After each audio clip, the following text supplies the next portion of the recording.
Hey everybody, my name is Dalton from the Steam Machine Podcast, and you are listening to Dane and Jeff's Meaty Dumps.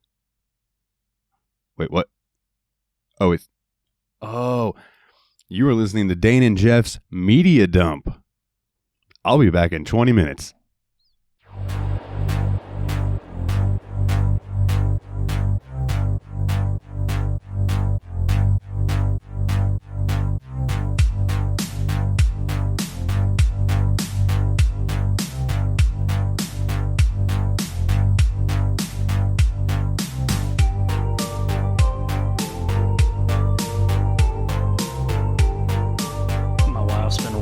These TikToks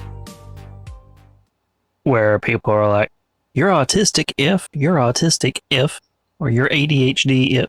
So it's like all these, hey, this totally normal thing that everybody does means you're autistic. So, long story short, I was accused of being an autist. So I took one of those online autism spectrum tests. All right. And I was asking all this shit like, you know, hey, do you do this to STEM? Hey, do you do this, like, you know, obsessive organizing thing? Do you do this fucking, shit, what was it? Social cues. All these different questions, like a fucking hour. So I'm just breezing through this thing going, get to the very end. It's like, all right, if you want to see your results, pay us $40. So long story short, I might be autistic, but I know I'm not retarded. So, because I think that's what the final test was. I don't even know if, you know, a lot of these, if we want to go into it, a lot of people will say, oh, I'm autistic, I'm on the spectrum. It's just like 30 years ago, you were just a normal person. Now all of a sudden, it's just like they have all these. It's like, oh, if you can't look someone in the eye, you're on the spectrum. It's just like, no, I don't believe that for a second. You know, it's just like all these social cues and your behavior habits and such. I don't believe it. So if someone's like, well, you might be classified as autistic, it's like, no, I'm not. I'm just extremely weird. Yeah, back in the day, it was, oh, that guy's an asshole. Nowadays, it's like, oh no, he just doesn't deal with social cues very well. He doesn't know any better. It's like, if you've been listening to us at this point, you understand, no. Dane knows what he's doing.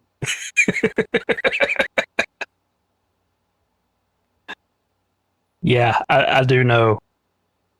I pick up on the social cues. I choose to ignore them. Exactly. Now, yeah, I told you my wife's got a friend over. I want to tell you her story. So, a month and a half ago, she found out she was pregnant. All right. Now, her and her husband have been married. I think they got married a month after me and my wife. But they were together for like 6 or 7 years before that. So they've been together better part of 20 years. Okay. Didn't think they could have kids. And then 6 weeks ago, found out she's pregnant. And then 2 weeks later, before she's even had her first doctor's appointment, emergency C-section. Because, surprise, 32 weeks in.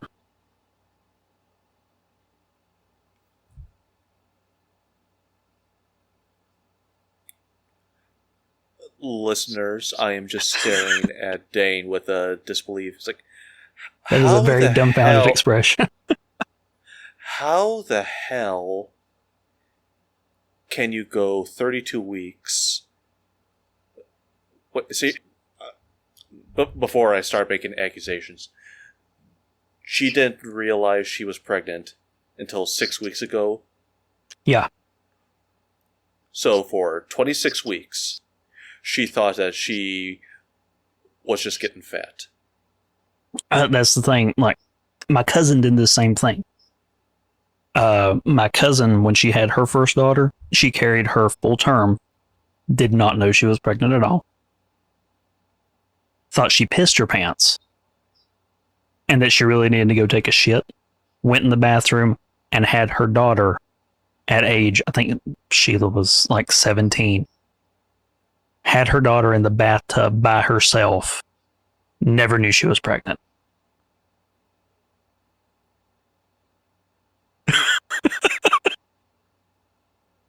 No, the camera is not frozen. I am literally frozen and I'm stunned. You're just staring at me like, now, like, are you fucking serious? Like, can you imagine? Because, like, finding out you're pregnant when you first happens, like, that's one thing. You know, you've got Yes. 9 months roughly to adjust your mental space to get shit prepared. But yeah, like Sheila, she found out she was pregnant right after she had a kid.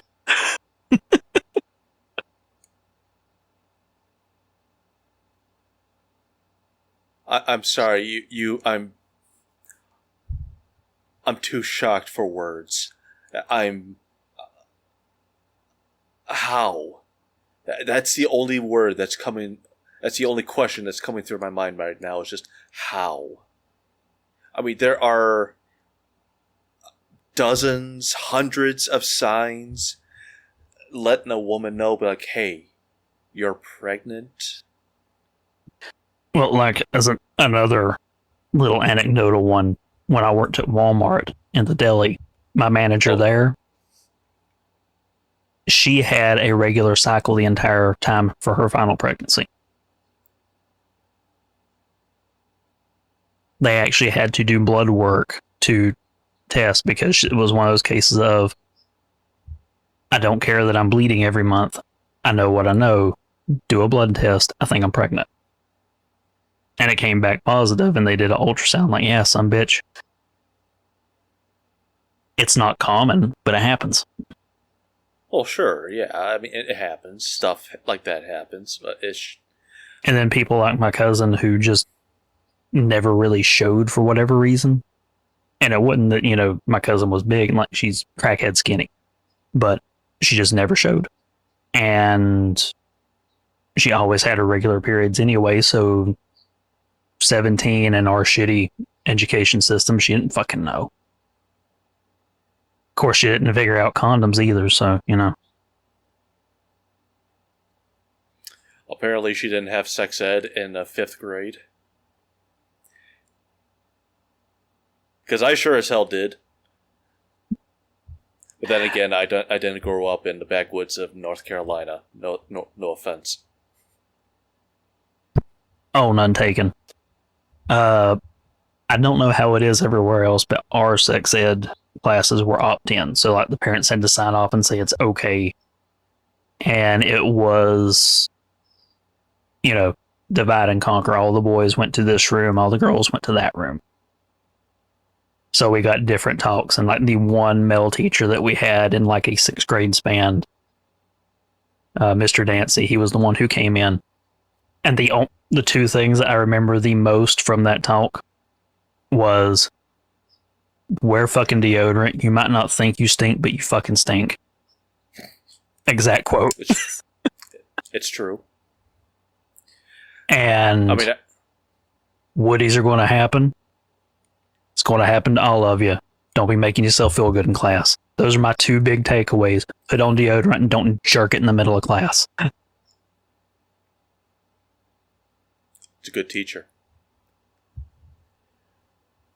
But yeah, no, with me, it was sex ed in 5th grade, and we actually had to, that was like a full day field trip. We actually had to go to, I don't even remember where we went.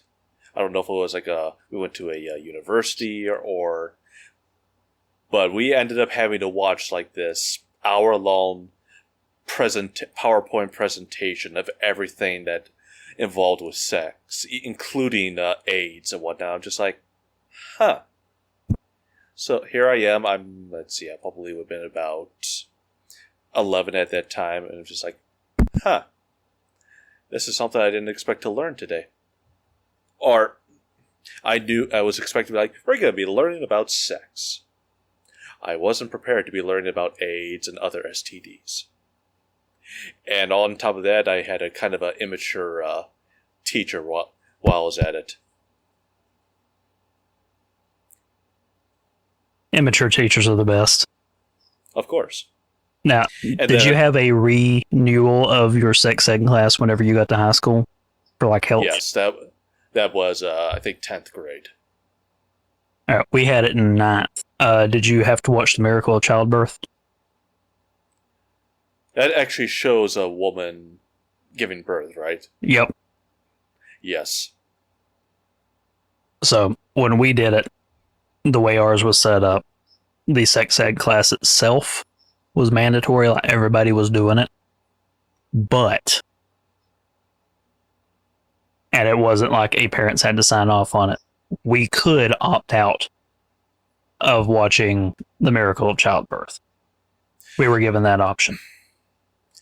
I'm trying to think. No, yes, people were given the same option. It's like, listen, the movie you're about to watch, cats are running around, as you can see. You are actually going to see a baby coming out of a woman's hoo-ha. So if that disturbs you, you can go out in the hall for like 5 minutes, because that was like the first 5 minutes of the movie is when you when the shows, and then you come back in for the rest of the lesson. And I just sat there. I'm just like, all right, I'm ready for this. I was like, huh. So that's The Miracle of Childbirth. I remember watching it. First thing that really took me aback was, whoa, that's a big bush. And then as I'm watching, I'm like, yeah, this is the thing. So fast forward like 10 or 15 years, I think it's about 15 years later, when my actual daughter was being born. And my wife's like, don't you want to see her? I'm like, look, I'm seeing her cresting over the horizon. That's enough for me. I'm good. I'm good.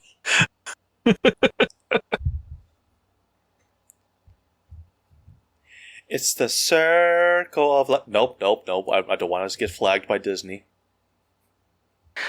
But speaking of wrecked vaginas, welcome to Dane and Jeff's Media Dump. I'm your host, Mr. L. Dane Puzzles Esquire, Mr. Puzzles for short, Dane for shorter. And with me today, you like them, you love them, you want some more of them, Mr. Grumpy Jeff. I don't know why. That's just what popped out, man. How's it going, Jeff? I'm not sure if any of that is correct in your sentence, but you know what? If people want more of me, well then, hot damn, you're going to get more of me.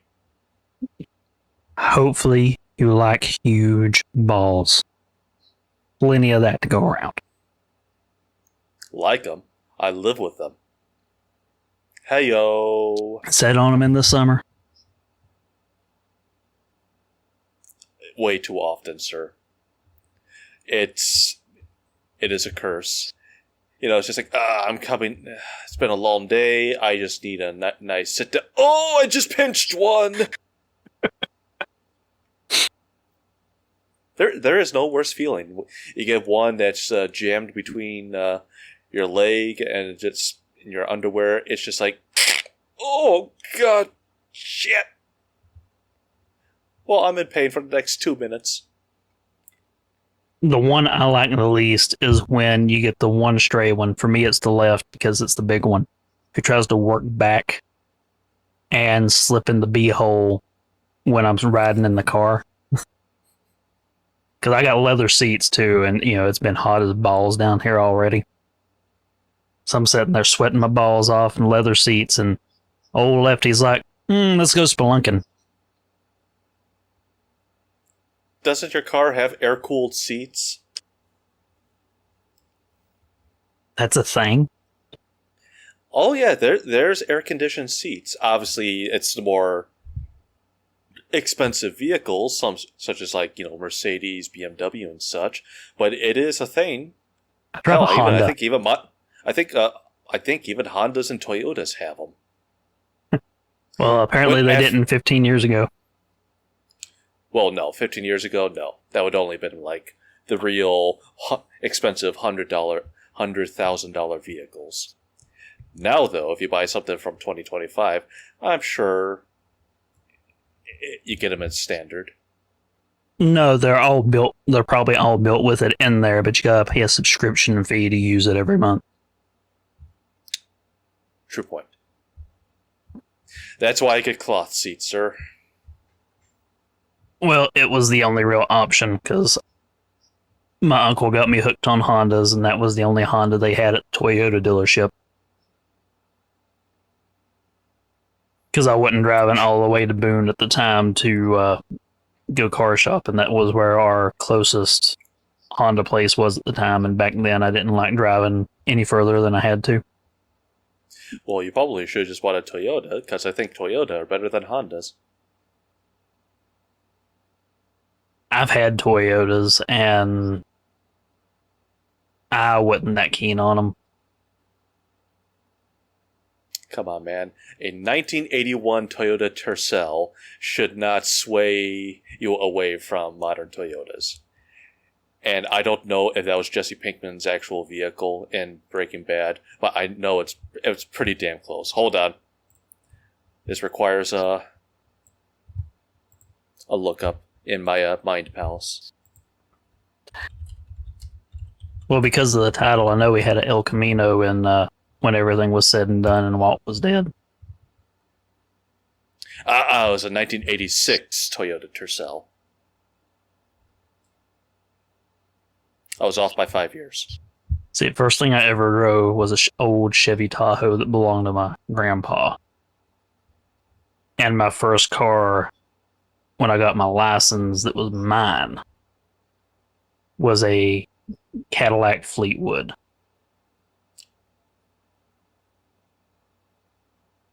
I'm fucking jealous. pimp mobile.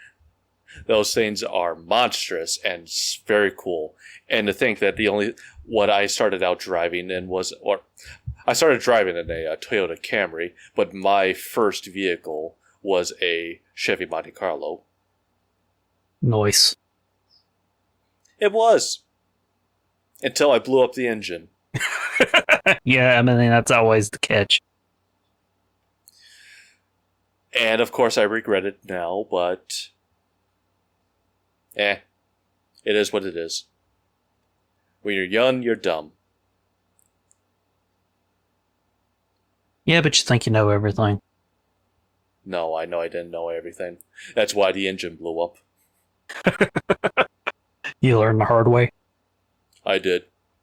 I learned, okay, don't drive 20 minutes with an overheating engine. Now, did I ever tell you about whenever my fucking caddy went apeshit, decided to start accelerating on its own? Well, I didn't even know you drove a Cadillac, so I don't know the story. Okay, so I just graduated high school and I took a year off before I actually went to college. And I was still working at the jail at the time. It was my day off and I was heading to my girlfriend's house. So I'm driving the roads between my house and hers. And, I've always had a lead foot. So, and that thing, V8 fucking roaring down the road, 12 miles to the gallon on premium gas. During the Bush administration. Generous. That's being generous. Miles a gallon downhill. 12 miles a gallon. Okay, there you go. There you go. What'd you hear? No, let's be honest. What year was your Fleetwood? 92 or 95. All right. Well, go ahead and continue with your story. I am going to do some research. Well, I'm boogieing down the road, and I haven't actually touched the gas for a little bit, and I'm still moving at a pretty good clip, but I'm coming up on the stop sign and not really questioning it yet. hit the brakes and I start to slow down some. Doesn't feel like it's slowing down as fast as normal, but again, no alarm bells yet. There's no traffic coming, so I roll straight to the stop sign at 30 miles an hour and keep on heading down the road. And that's when I move over to the gas pedal, which is setting on the floor. Stuck throttle. I'm like, what? I hit the brakes to try and slow down the slowest I can get this thing moving. Putting on full brakes is like 60 miles an hour now. I'm like, uh-oh, something is wrong. So I very quickly think, okay, so this thing has power steering. If I kill the engine, I have no maneuverability. Let's see what happens when I put it in neutral. So I pop it up in the neutral. The engine roars so loud it sounds like it's going to explode, where it's just flooring it. I'm like, okay, nope, let's keep it in gear. Pop it back down. Plan my escape route. I'm like, okay, I know this road over there. There's a place I can hard turn to the left and then swing it to the right and then kill the engine, and I'll coast fairly straight off into a bank, because everything else is either ditches or banks that go straight up, and I don't want to run into that. And this is right past a gas station where if I try and pull into that parking lot, I'm plowing through some gas pumps. Don't want that. So I execute the plan.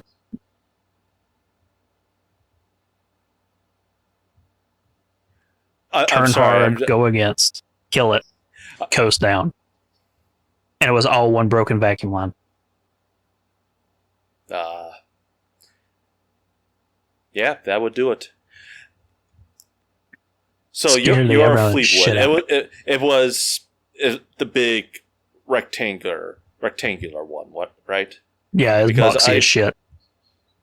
I'm just doing like a quick Google search, and I don't believe it now for 1 second. It says that thing could get a combined economy rating of 18 mpgs.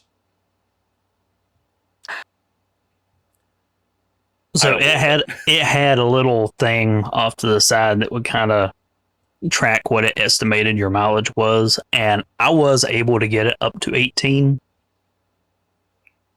in one very, very specific scenario, and that was driving on a long road trip exclusively on highways through flat country. That sounds about right. 18 was the highest it ever went. I averaged, going back and forth to college classes, about 14 miles to the gallon. And you had to put premium in it or the engine would knock. And this was during the Bush administration when premium got up to like $6 a gallon. Oh. Well, I'm trying to think, because if it was that, it was nowhere near that bad in Illinois. The highest I saw ours hit before they started yelling like, hey, quit gouging people, we hit like 728 on premium. I think the highest I've ever seen for premium might be $5. But this was back in the day when it was 10 cents a gallon extra to go to plus, and then 10 cents a gallon more than that to go to premium. Way back in the day. That's when I started using my parents' Sam's Club membership. Because Sam's gas was always like 20-30 cents cheaper than any other normal gas station. So I was like, all right, I'm going to start taking advantage of that. I'm trying around to think here now, right after the hurricane hit, the cheapest place to get gas was actually in Boone, because where everybody was so fucked over by that storm. Yeah. A bunch of the gas stations up there were selling gas at cost to help people. And I was able to get it almost 50 cents a gallon cheaper up the mountain where I was working. Wow. Mm-hmm. And then normally the cheapest place for me to get it now is it's the same price for me to get it at Murphy's that it is to get it at Sam's Club. Where I've got that the Walmart Plus thing, which gives you 10 cents off a gallon at Murphy's. That brings it down to the same price that it is at Sam's. And Sam's is an hour away. Fool.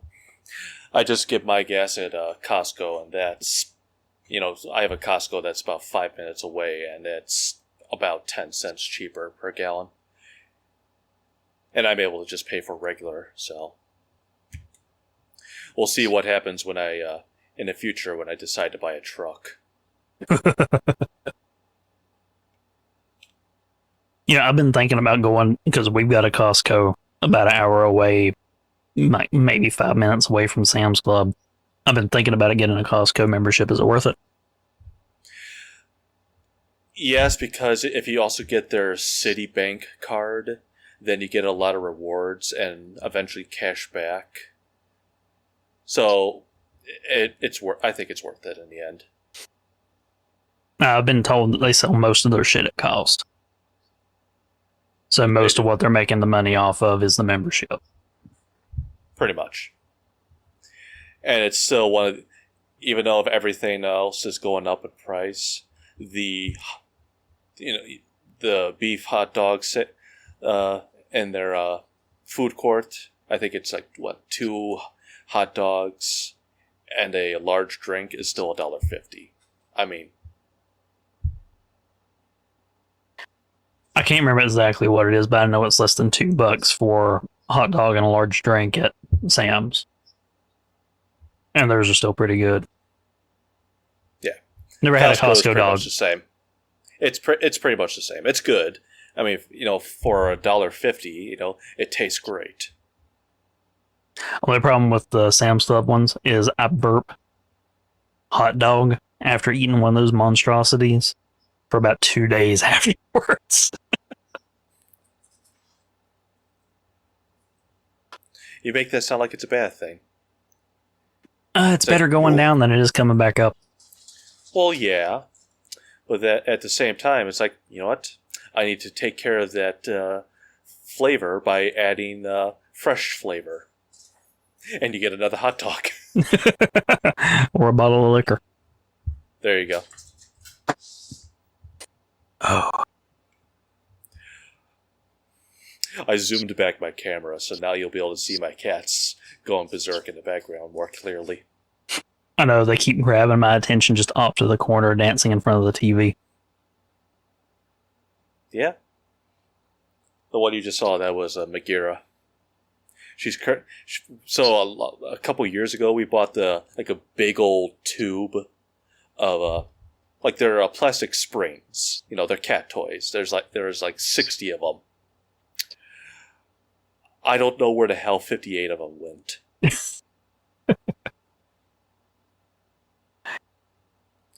They are hiding somewhere in a couch or something. I have no idea where they are.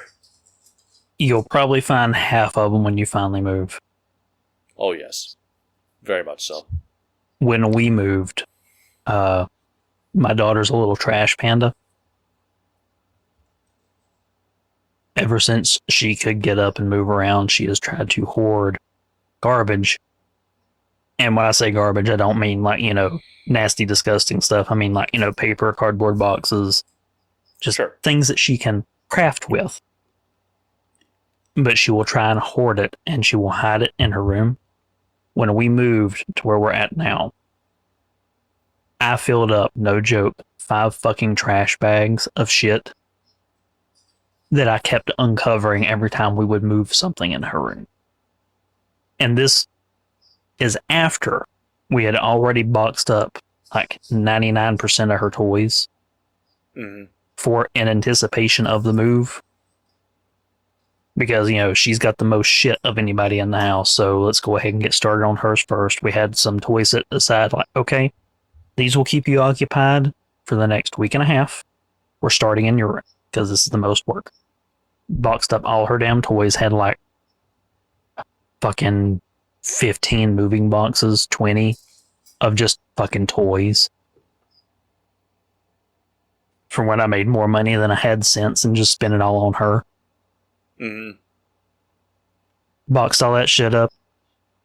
First load that we moved, since it was all nice, even boxes the same size, loaded that shit up first. Went back in there, On the next load, got her bed. Tons of trash underneath there. Fuck. Dresser. More fucking trash. 5 damn garbage bags. She's a little raccoon. I can't really complain because that was exactly me. When I was still living in my parents' house, I was the exact same thing. I was a pack rat, I had so much shit in there. So when it was finally time for me to move out, I had to clean out my old bedroom. It took me a week and maybe 20 full trash bags to clean it out. Damn. Don't ask me what it was. Don't ask me how I got it all into this very small room, but I managed it.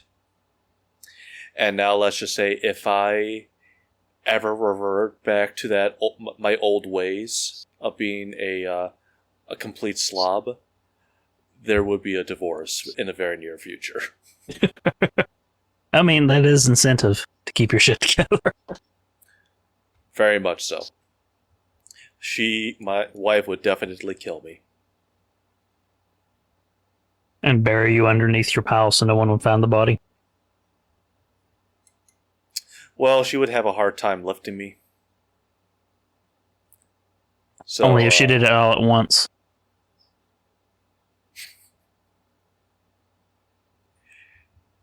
She get me.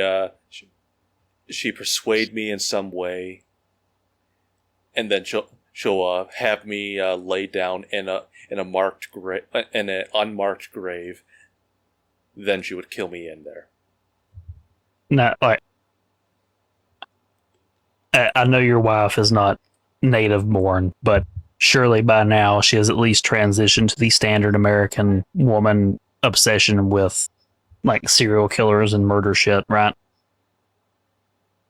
No, she's more into ghost stories. Her favorite thing is watching movies where it's a family moves into an old house, mansion, whatever, and the house is haunted with ghosts. So like The Conjuring, was it A Haunting in Connecticut? Those kinds of movies and TV shows. She absolutely loves them. Serial killers, she might find interesting, but she's not just like, like was it a couple years ago when they released the Jeffrey Dahmer documentary or docudrama? Yeah. She was bored by it. I think she watched like a couple episodes. She's just like, I don't get it. It's like, fair enough. It's a very niche taste. See, almost every woman that I've met,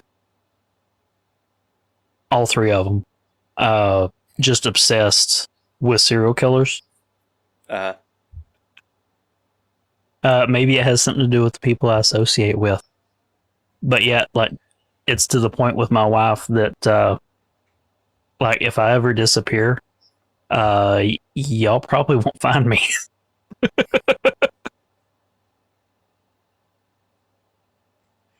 Well, that's one thing that we were we laughed and were afraid of when we went on our honeymoon, our anniversary, just because, like, okay, where we're located, we are in the middle of nowhere with very few neighbors. We could die. So that's why it's like, okay, we're keeping the lights on, and I've got my gun next to me. We're fine. I know you said that the supports underneath the house were, like, spotty at best. One of them was snapped. Like, literally, the support beam had snapped. Dude, I ain't gonna play. After the hurricane, I saw several houses that had went down like the side of the mountain, or like off into the river.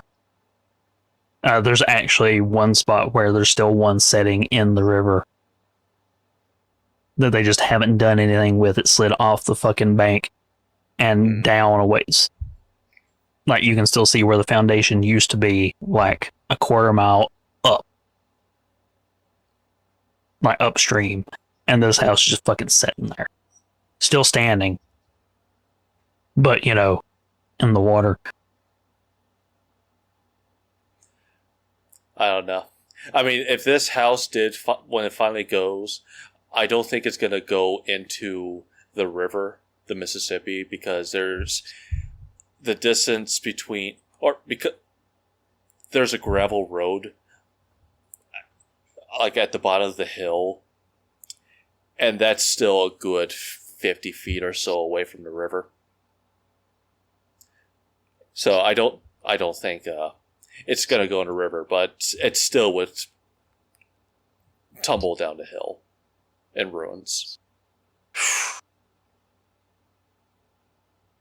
That's why I left a review, be like, listen, if you're going to stay at this place, go ahead. But be warned that there is a risk. Oh. Hopefully. Whenever it goes, no one's in it.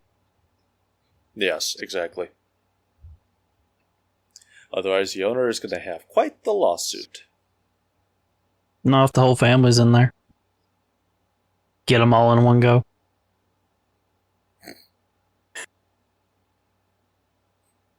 We joke, but we shouldn't, because that's a very distinct possibility. Oh. So, Jeff, we have some questions that apparently people have been sending to us for the last 6 months or so that we keep forgetting. I think they're trolls. We should ignore them. Maybe we should just call the episode right here. Thanks for listening, everyone. Oops, no questions. This whole episode is a very late April Fool's joke. You know, that would be my style. April Fools! Motherfucker, it's July. Yeah, you never saw it coming, right? Exactly. Merry Christmas. Off.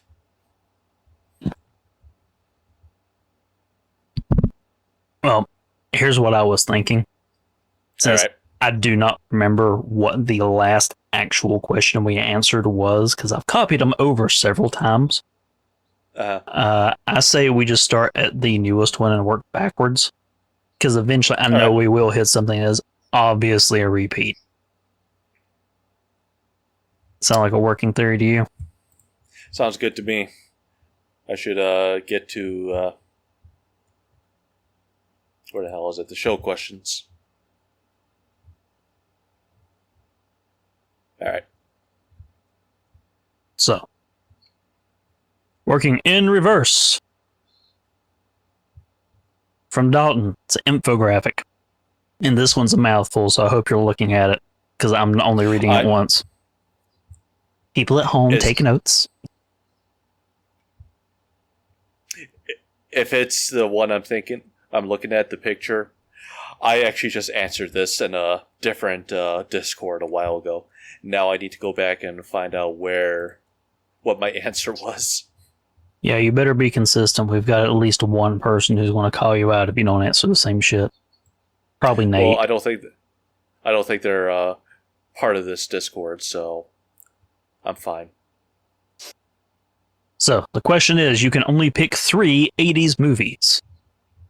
And the list, in no particular order: The Breakfast Club, Ghostbusters, Pretty in Pink, E.T. the Extraterrestrial, Raiders of the Lost Ark, Dirty Dancing, The Fly, The Evil Dead, Big, Top Gun, Back to the Future, The Karate Kid, Star Wars, The Empire Strikes Back, The Lost Boys, Short Circuit, Who Framed Roger Rabbit, Purple Rain, Flashdance, Beetlejuice, The Outsiders, 16 Candles, Nightmare on Elm Street, The Goonies, Gremlins, Poltergeist, Heathers, Child's Play, Weird Science, The Neverending Story, Tron, Rocky IV, Teen Wolf, The Dark Crystal, Stand By Me, Going to America, Blade Runner, Lean on Me, Mask.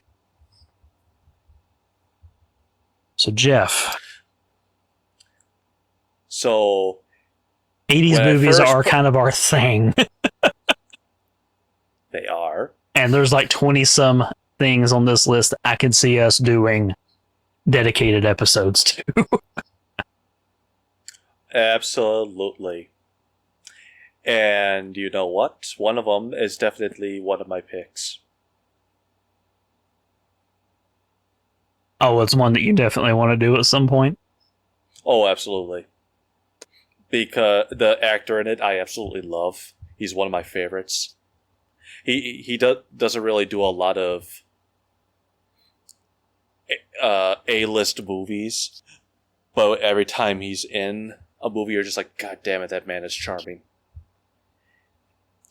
But viewers, you're gonna have to wait and see. In the meantime, to answer the question, my answer hasn't changed, and it's been about 2 weeks since I posted it. It is Ghostbusters, Who Framed Roger Rabbit, and Beetlejuice. Solid picks, solid picks. So, fun fact about me, I used to have a really massive crush on Molly Ringwald. I was always a bigger fan of Ali Sheedy. To the point that when I was working at Walmart, I actually saw, when I saw her from like the other end of the department, there was a woman walked in, looked just like 80s Molly Ringwald. Mm-hmm. And, you know, I was single at the time. I'm like, ooh, hello. So I kind of positioned myself so I was in the middle of everything for when she walked by. And as she got closer, I noticed she was with a group of people, and I'm thinking, ooh, it's the Breakfast Club. And then I noticed it was definitely a person who seemed to be leading the group. And I realized that this was a group of special people. And that other person at the leader was the handler. And Molly was not one of the handlers. So you're saying you had a chance? a better chance than otherwise. And it kind of goes back to a terrible dad joke I made earlier this week. You know, finding a girlfriend's like finding a parking space. All the good ones are taken, so you just stick it in a handicapped one and hope no one notices. Ah.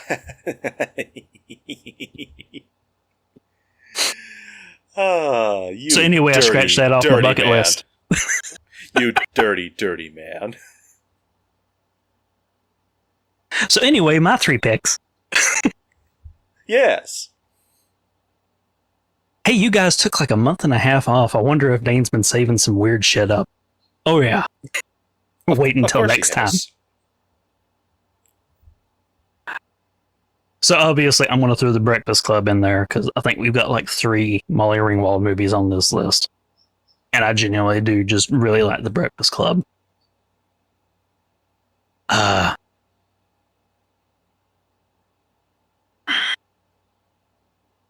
See, if you hadn't answered first, I probably would have thrown Who Framed Roger Rabbit in there, but let's make Why it a not? little bit different. Don't be a pussy. Well, see, that has like one of the greatest one-shots in movie history. And I know we will eventually cover it, so I will definitely talk about that particular scene in great detail when we get to it. But I want to go with The Evil Dead.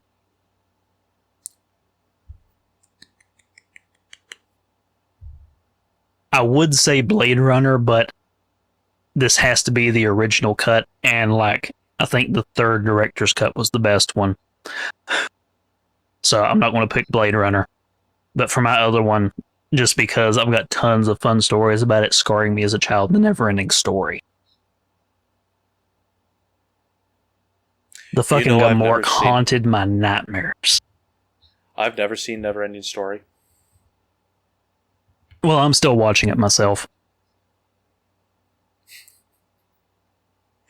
You watch 1 minute a year. Oh no, dude, it's the never-ending story, man, motherfucker. It's I like my joke better. So that means we're to assume that you're going to live. How long is that movie? Like 90 minutes? You're going to live till the age of 90. Good for you. Yeah, I rented that movie all the damn time when I was a kid. But the Gamork, which is this monster that's chasing the protagonist through most of it, looks like this weird cross between a bear and a wolf, was pure nightmare fuel for me when I was a kid. The Gamork and the Ghost Dogs and Ghostbusters. I'm just going through this list, and I never rented any of these movies, but I owned like more than half of them. See, Dark Crystal was one that I rented all the time. These weren't like I own like the actual official DVD or a VHS. These were all just like, oh, it's on TV. Let's record it. So we ended up having, like, I had Top Gun, I had Ghostbusters, Back to the Future, you know, The Karate Kid. I owned we taped all these movies. Yeah, we had about half of them ourselves, just from taping them. And a bunch of them, whenever we first got our DVD player, we started stocking up on old movies. I still have a lot of these VHSs, but the problem is I don't have a VCR, so... And I don't even know if they're in working condition anymore, so it's quite possible that it's just like, well, they're all gone. They're all worn out, just like the beginning of the second tape of Titanic. Was that where the scene is? Is the beginning of the second tape? Yeah. I know what happens like right in the middle where it transitions from tape 1 to tape 2, but I can never remember on which end it was because I didn't have it, but my grandma did. There's two things I remember. Well, three things because, you know, Bill Paxton, he's fucking great. But two big things I remember from Titanic is obviously Draw Me Like One of Your French Girls. And towards the end of the movie, when the ship is sinking, there's I think he was like a chef or something. He's like looking over the side of the Titanic, and he sees some guy jump off, and then he hits the propeller, and then he just cartwheels for the rest of the way down into the water. It's like each and every time you can't help but laugh because it's just like the guy's literally just like dun.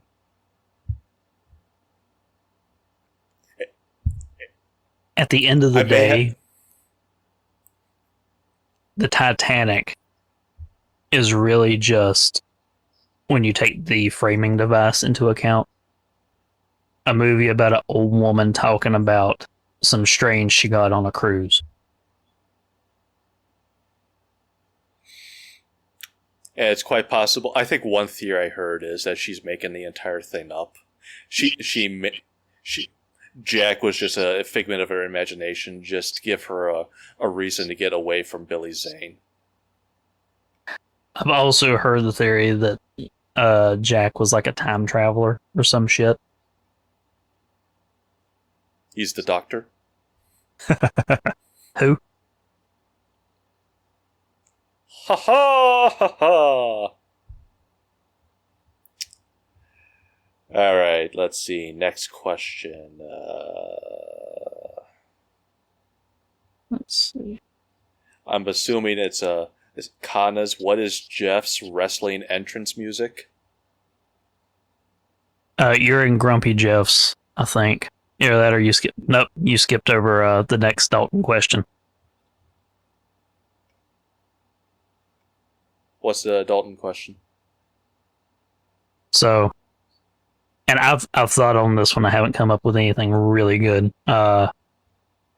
He said he knows that Keanu Reeves has played a character named John or Johnny in the following: Generation Johnny Mnemonic, Constantine, yes. Cyberpunk 2077, Point Blank, Much Ado About Nothing, John Wick, 1, 2, 3, and 4, and Bram Stoker's Dracula.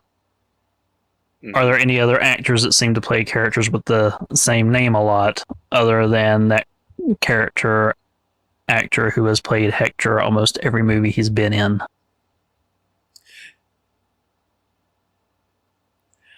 I think you and I both went through this, and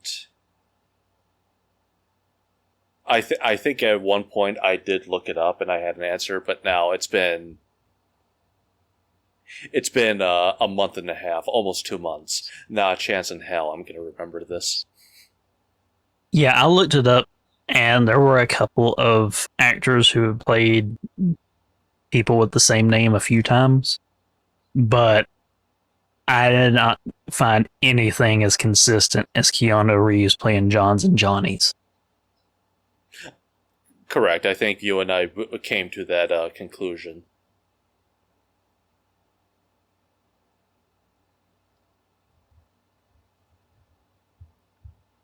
But yeah, I know that I had originally said off the top of my head I could think of 2 others, but nothing is that consistent. And I can't remember what those 2 others were anymore. I think one of them was Bruce Willis, but I can't remember the name of the character he played a lot. I mean, I guess we could look at his filmography quickly. Talk amongst yourself, listeners. Leave it to Dalton. Hey, Google this for me. Love you, Dalton. Do we? Yes, we do.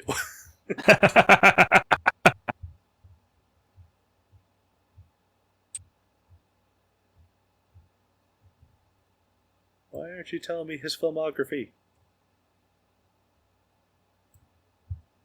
I don't care about his discography. Give me all his movies. There we go. Jesus. Alright, let's see.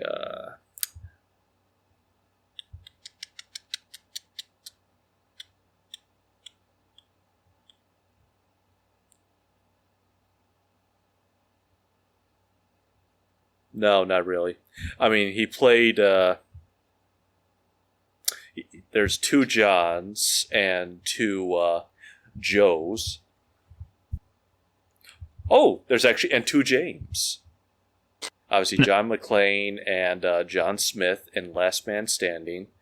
There's James Cole in 12 Monkeys. And Jimmy the Tulip Tedeschi in The Whole 9 Yards. And then where was the first Joe? Now, I did think of one really oddly specific one. Because Emma Watson played a character named Hermione in 8 different movies.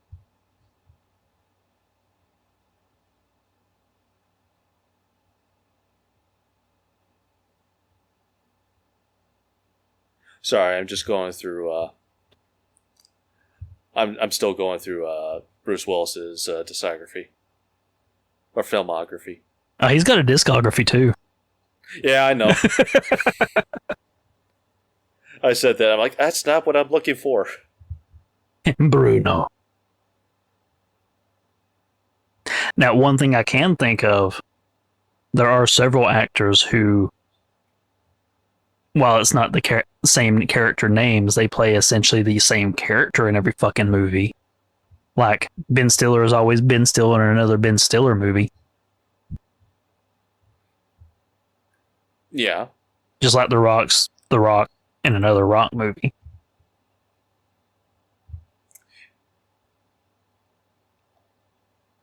I want to say John C. Reilly, but then I see him in a proper movie. I was like, oh, the man can act. Oh, yeah, he can act. And oddly enough, Will Ferrell can tune it down and behave like a normal human being, which seems like really, really strong acting to me. Ryan Reynolds is always Ryan Reynolds. Who else? I mean, who's another one? It's just like that. It's just like they can't turn it off. It's just like Rob Schneider is always Rob Schneider. Adam Sandler is always a very immature adult with anger issues and unrealistically attractive women falling in love with him. It's funny. Everyone is just. I see this meme a lot. It's just like, boy, Adam Sandler sure loves starring in movies with women with the initials VV. It's like every movie that he ends up with, it's just like the woman has the initials VV. It's just like, no, because if you go to Big Daddy, the woman he ends up falling in love with, her name is Layla. There's no Layla there's no V in the name Layla. Yeah, the one that I specifically remember because he sings about it, Veronica Vaughn and Billy Madison. And it's because I explicitly remember the line, "Oh, Veronica Vaughn, so hot, want to touch the Heidi. Oh.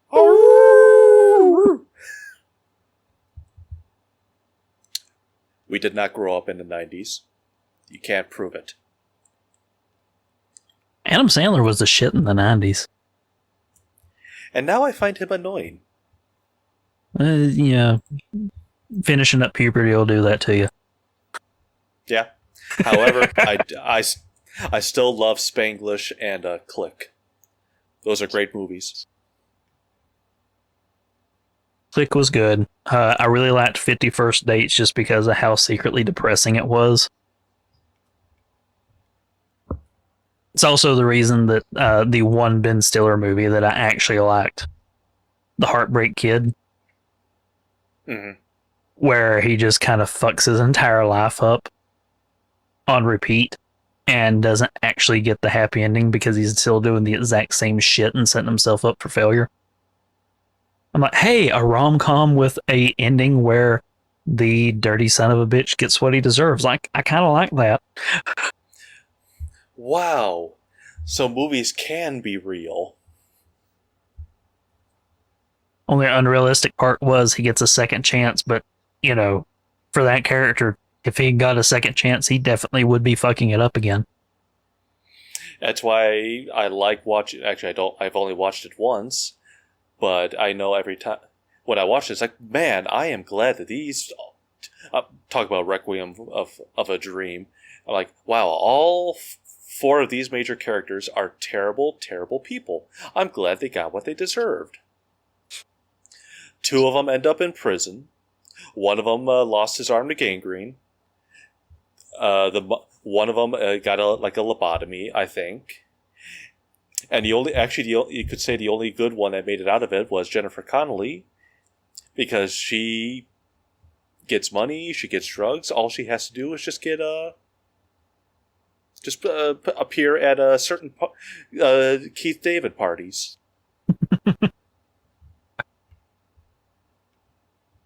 Oh man.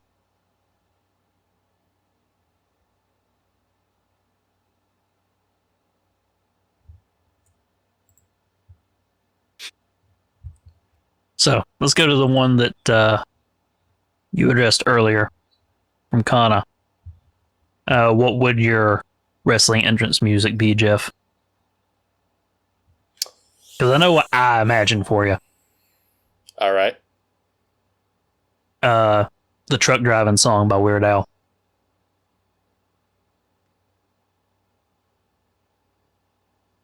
I can't help but notice that you answered that. And yeah, I have no idea what song that is. It's about a cross-dressing truck driver. Driving a big old truck. Pedal to the metal, hope I don't run out of luck. 18 wheels are rolling until the break of dawn. Driving a truck with my high heels on. It's off Running with Scissors. I didn't listen to Weird Al. The only song that I did listen just because my brother was obsessed with it. And at the time, just like, well, you stop playing that stupid song, it's annoying. Now I actually think I like it. It's very catchy, and that's The Night Santa Went Crazy. Oh, I used to love that song. A buddy of mine from high school, which I've known him since we were young kids because our dads both work together. Which he keeps telling me he wants to come on the show. Every time me and him are together in person for more than 5 minutes, at some point, one of us will start singing Amish Paradise by Weird Al. And without missing a beat, we will just seamlessly trade back and forth on verses until we have done the entire song together. It's just one of those weird inevitabilities that happens every time we're together.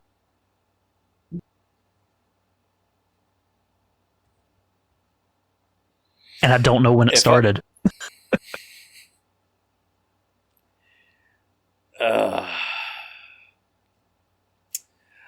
I don't know. There's two songs I can think of. I guess it just depends on the mood. One song would probably be I'm not sure if a lot of people know this group, but they call themselves We Are Wolves. And the only reason I heard of this band was from a Need for Speed game. And the song is called Fight and Kiss. It has one of my favorite intros before the chorus the singing starts. So that'd be one. The other song I could think of would maybe be Scarecrow by Ministry.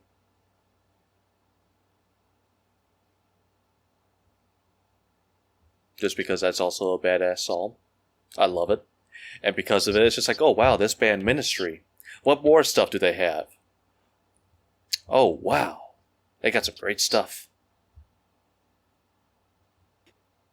So yeah, one of those would be my entrance music. Well, I think Kana posed this question for me and Dalton about ourselves over on Grumpy Jeff's Pro Wrestling, and I'm still getting caught up on all these shit that I've fallen behind. So me and Dalton will probably cover me and him whenever we get back to that.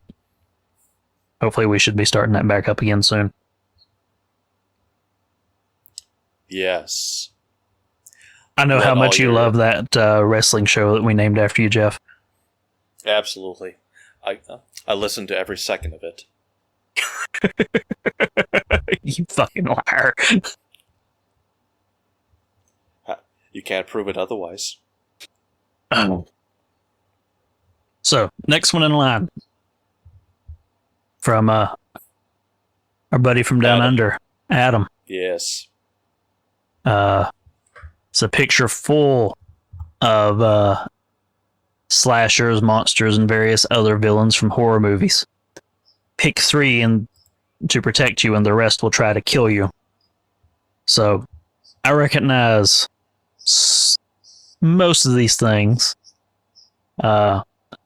I ain't going to go through and try and name all of these, but just to highlight real, we've got Ghostface, Freddy Krueger, Hannibal Lecter, Cujo, the Babadook, Reagan from Exorcist. The only reason I know it's her is because I see her vomiting on popcorn. I see the Ring Girl hanging out underneath one of these. Looks like the lead singer from Slipknot.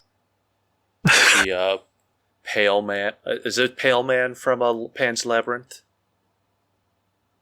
Yeah, it's from Pan's Labyrinth. I see the nun from whatever the nun movie. Like Leatherface, Jack Nicholson from The Shining, the Leprechaun. Yeah, I see Alex from A Clockwork Orange. Oh, wait, I Kathy fucked up. The Bates Ring from Girl sitting in a Misery. chair. The thing underneath Freddy Krueger is that one from The Grudge. See Pinhead. Jigsaw's puppet, who I think is, in a very roundabout way, was the origin for my name. Mr. Puzzles. So if I were to pick, we had to pick 3. 3 to protect you. And the rest kill you. I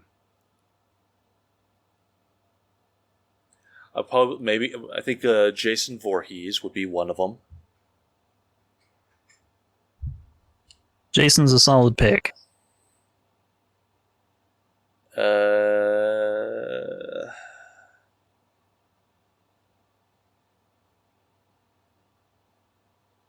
Maybe Cujo.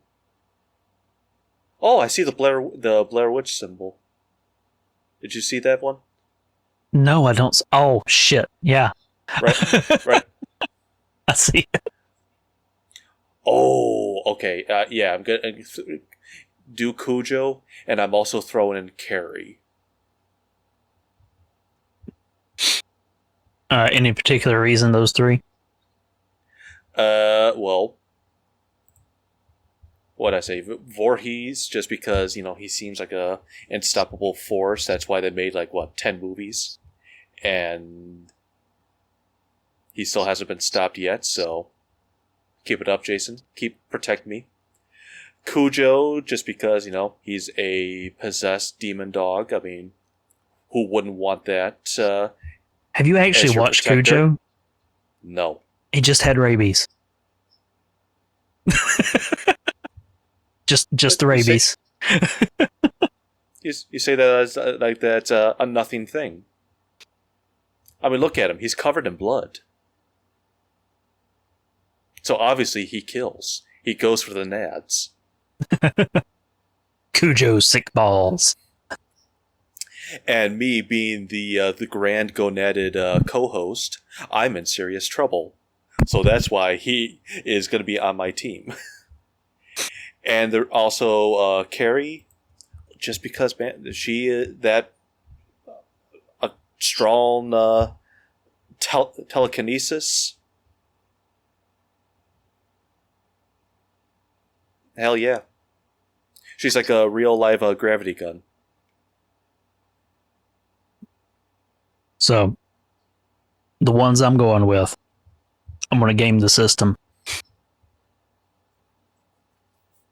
So, my point man, Pinhead, because I forget what they call themselves, but they all get off on pain. So, the harder the others are coming at him and stabbing at him and shit, he's just going to be like creaming his jeans and going in harder. So he's not going to stop. He's going to keep going. I definitely want him on my team. Next, if you look behind the thing from Pan's Labyrinth, you actually have the Thing. So he's going to be spreading like wildfire. So I'm going to get extra mileage out of that. Oh, is that who that is? Yeah. Oh, that's a good one. I'm taking out Cujo. I didn't realize I didn't realize that was a thing. So, and I'm going to round out my team. There's a good third for just in case shit goes really sideways.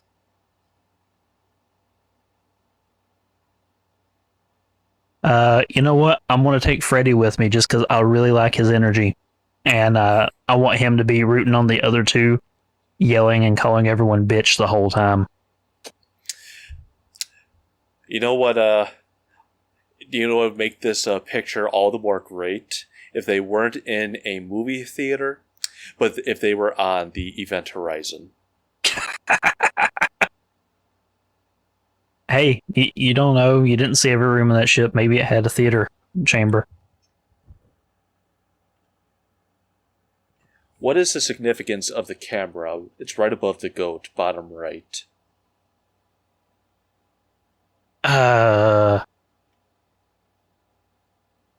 Well, the little viewfinder has what looks like the girl from the Blair Witch, so maybe they're saying the camera was a villain? The camera was a villain the entire time? I still like the theory that the original Blair Witch Project, there was no witch, and the two dudes just took her out in the woods to terrorize her for 3 days and murder her and bury her body and disappear. Because the extended I mean- lore, Josh, the first one who disappears, was her ex-boyfriend.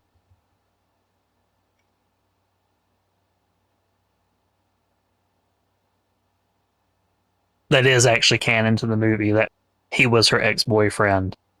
And the third guy, whatever the fuck his name was, or the third person, the other dude, she had never met him before, like, the day they started filming.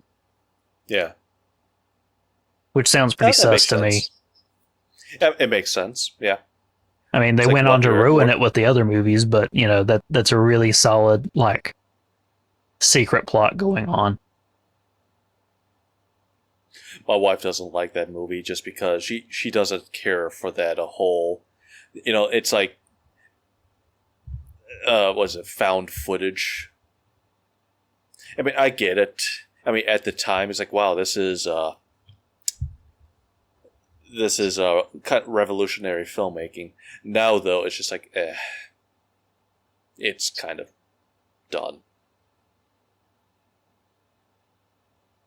When it's done right, it's a really good framing device for horror because it gives it that extra little grounded feeling and it helps keep budgets low. The problem was the explosion of them, since it's so easy comparatively to do. Mm-hmm. It just burnt everybody out on them. So like, Yeah, the everyone ones that are thought- well done are really good. But then you have the ones that are just like, you are just trying to follow a fad, and you're doing it very, very badly. Like, one of the things I enjoyed about Cloverfield, which was one of the found footage movies, was Mm-hmm. the movie was interacting with the cassette that they taped over in the process Yes. of that night. So they added an extra little flair to the storytelling with having that. It's like you could tell. It's like the camera guy is accidentally hitting the pause button, and that reverts back to like the original recording, where them at the was it Coney Island or something like that. Yeah, like first date or early relationship or right before they broke up or something like that. But Mm. that little back and forth, that was a nice touch.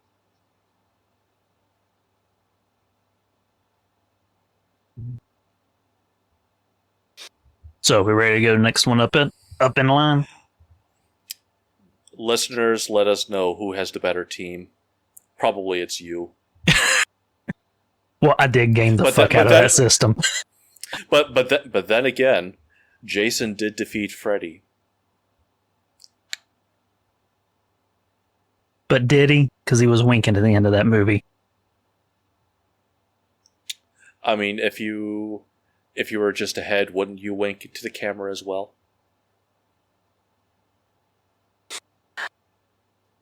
I know that they wanted to do another one of those where they had Ash from the Evil Dead in there. And I hate that we didn't get to have that. Give it time.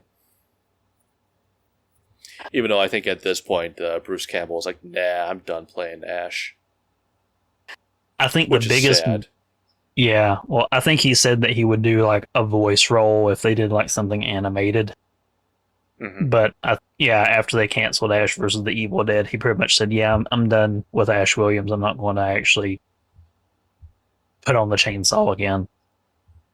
But I do think that they missed a really good opportunity for a fun joke during the run for Supernatural, because I think it would have been hilarious to have Bruce Campbell cameo for an episode and have the boys run into him and either like surprise he's Bruce Campbell playing himself and he's always been a hunter and, you know, he gets to do the Ash persona as himself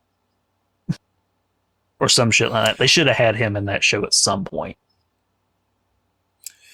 You know what I would have watched? Ash Williams Ghost Hunters. Or it's he goes to a haunted location, and it's just him as Ash Williams, like doing the whoa! Did you hear that? It's like groovy. Oh man, I'd watch it. Okay, yeah. Next question. all right, next one. And this one's really familiar, but I think maybe I was on an episode of Steam Machine and we had this one there too. I think so. But we'll do it again, even if. So, you can only choose 3 to be real, and these are fun sexual puns with some fast food and widespread franchises. So we have Alt Arby's, Bimbo Burger King, what is that, Cat Girl Chick-fil-A? So No. Cat. Well, the next one's Cat Girl Chipotle, so there's... Catbox Chick-fil-A? Something Chick-fil-A. DILF, Dad, I'd like to fuck Buffalo Wild Wings. Is E-Girl, that DILF? I thought that was GILF. is it GILF? I can't I'd be- tell. I can't tell if that's a D or a G. I've seen some D in my time. We all have. E-Girl Applebee's, Femboy Hooters, Fem Domino's, Goth IHOP, Himbo Pizza Hut, MILF Denny's, Monster Girl McDonald's, Power Bottom Panera Bread, Subway, Tomboy Outback, Trans Pride Taco Bell, and Waifu Wendy's. So 2 off the top of the I will pick is MILF Denny's and Waifu Wendy's. Waifu Wendy's yeah. is just fun to say. I mean, I do call Wendy's the whore. Me and but back years ago, before when I would go out to lunch every day for work, I would be like, a buddy of mine would be like, "So where are you going today? Are you going to Waifu or whore Wendy's, or am I the slut Subway, the mistress McDonald's?" And I would just respond, I'd be like, "Yep, I'm going to the whore today, or I'm going to the mistress." Well, I think whoever made this graphic missed out on a good joke, because we could have had Wendy's nuts. It's true. And I think I will go with Goth IHOP.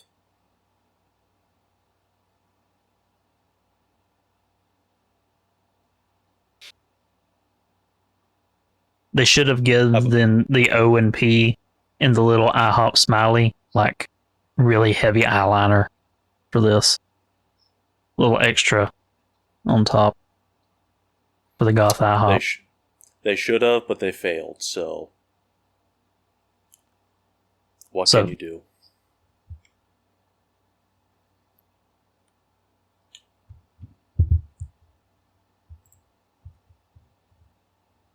So let's see. I'm thinking I'm gonna go with Tomboy Outback.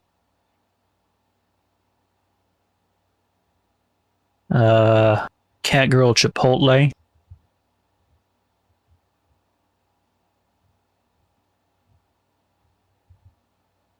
And just because it would get me in less trouble, Femboy Hooters, because I've always wanted to try Hooters wings, but I'm, almost 12 years into marriage, there's no way I'm setting foot in the fucking Hooters. Because I will get my ass in trouble without even meaning to. Does Hooters even exist anymore? I know they still sell the sauce in stores. Well, they have to sell something because I thought their restaurants were doing terrible.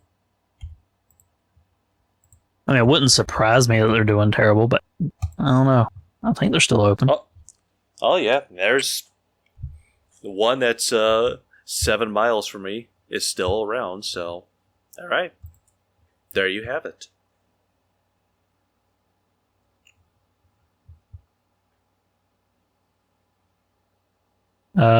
Google AI says, "Why is Hooters shutting down? Hooters is not shutting down entirely, but the company is closing some underperforming locations due to a combination of factors, including inflation, rising costs, and changing consumer preferences." Translation: social justice warriors killed Hooters.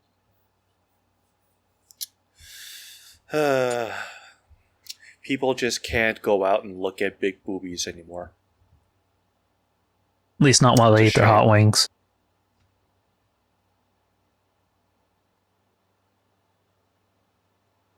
I'm not sure if you ever had it. Have you ever heard of a restaurant called Tilted Kilt? I have not. All right, so it's along the same premise as Hooters. It's more of an Irish bar or Irish taverns, and the waitresses would all walk around in like shorts, kilt skirts, and their tops would be heavy, or like it would show off a lot of cleavage. It was like, yeah. But then I think the problem was that it expanded way too quickly, and people just stopped going to it. So now, actually, at this point, I think they're all but closed down. See, when you said tilted kilt, my first thought is a bunch of burly Irish or Scottish dudes walking around swinging dick under kilts. No. It was better than that. All the guys, though, were swinging dick in the restaurant because they thought they all had a chance with these women. It's just like, no. You guys are all schmucks. But they appreciated it because it's like, hey, whatever gets me more money, I'll flirt with you.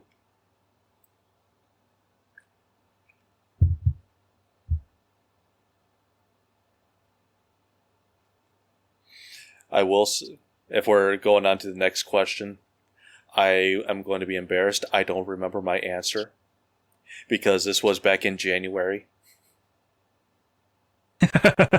Yeah, this one was posted a while back. So, I mean, this is from Dalton. He posted a picture. It says, "What is 1 HP of damage in real life?" And I responded an hour later. I got my answer. I don't remember my answer. So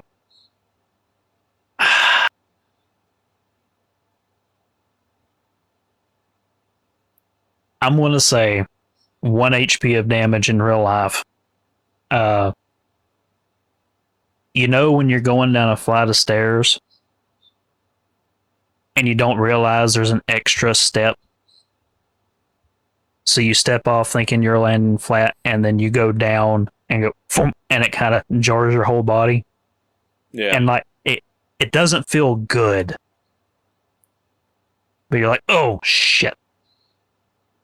I'm going to say that would be equatable with 1 HP of damage in real life. Just missing that last step, but still landing on your feet and getting jarred up through your spine. Because that feels like if you do that a lot of times, you're going to chip damage and eventually you're going to hurt something. But just once, yeah, it's nothing. You brush it off.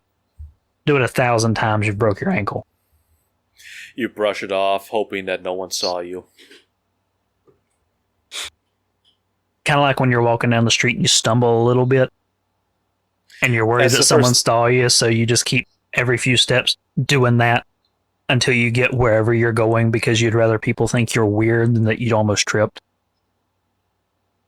Or is it just me? Yeah. Oh, no, that's exactly what I was going to say, only not so much tripping on walking down the street. It's like you're walking up a flight of stairs and you misjudge the last step. You don't lift your foot high enough, so you trip and then you stumble. And then you take that extra step to be like, I meant to do that. But at the same time, you're kind of looking around, seeing if anyone noticed. But then you realize that there were people behind you walking up the stairs, and they all saw you trip. It's like, yep. So when you look at them, hey, watch out! That last step, it sticks out a little bit further than it looks like. It's a hazard. They need to come out and fix that shit. And oh yeah, you didn't have any problem at all.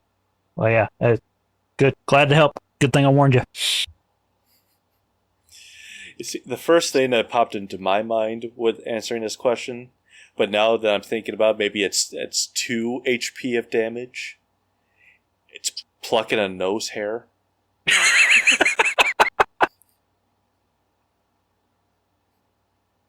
I mean, occasionally you get that one where it's just like a little, you pull it and it's just like, a little sting. It's like, okay, that wasn't so bad.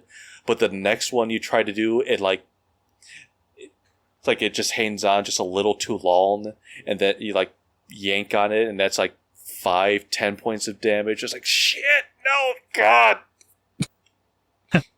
And your eyes start watering involuntarily, and you're like, I'm not crying, damn it. Exactly, yes. But you're crying. You're crying, yes. Another one, but that's like, no, this would be like considered burn damage in Pokemon, and it'd be repeated damage over time. It's when you have a real fiery shit, and your ass is on fire for the next 10 minutes. That's every damn day the way I eat. That's me now every time I have something spicy. And it's just like, okay, thank God I'm in at home with this, because then I could just run my ass under cold water.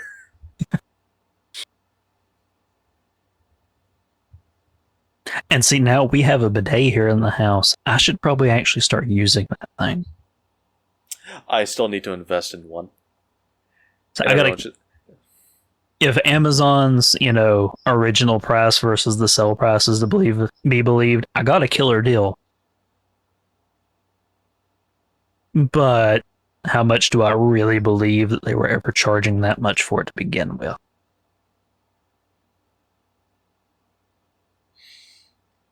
I couldn't tell you. I couldn't tell you what the price was when they really started becoming popular, aka in Tadpog Discord.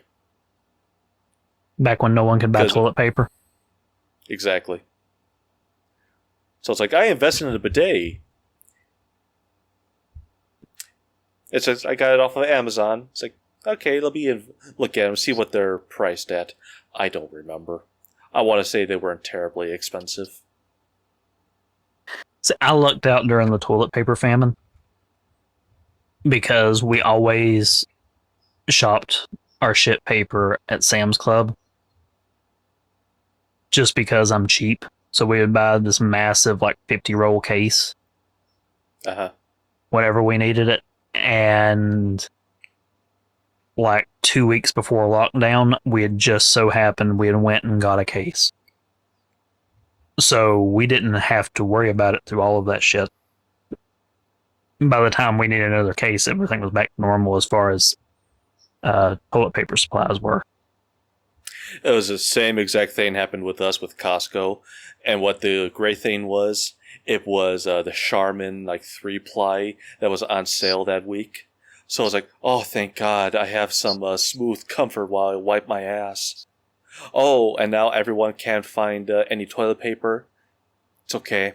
I got my Charmin.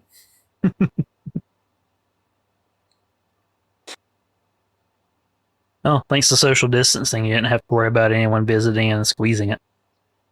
Don't squeeze the Charmin, please.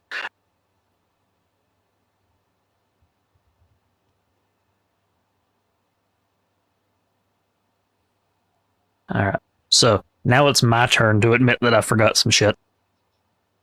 So, next one from Kana. You're being interrogated and so far you've held strong. What song do they play on repeat that breaks you? She posted that and I said, instant answer, I already know what I'm saying. I don't remember what the fuck I was saying.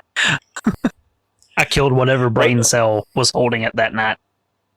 What's sad about it is you responded a minute later after she posted it, and then I responded a minute after you, saying easy. I don't remember. However, I want to say something that might instantly. First thing that came into my mind is something by Kenny Loggins, like "Footloose" or "I'm All Right," the song from Caddyshack. Danger Zone. Overrated.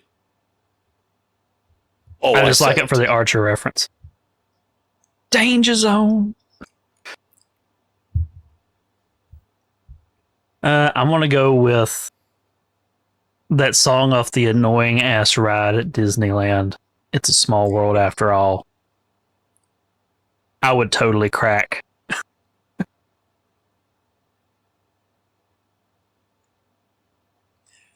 Oh, I've read that in differently. For some reason, it's just like, what song are you like? It's like, I'm not talking. I'm not. You can't get me to say anything. And all of a sudden, it's just like they start playing a song. It's just like, damn it, I have to start singing. Oh no, I took it to be like, the song is so torturous that finally, fuck it. I'll talk. Okay. Just make it stop playing. Okay, if that's how we're gonna do it, then it is Barbie Girl. I fucking hate that song so much. Come on, Barbie, let's go. Actually, that would be the one I would start singing along with.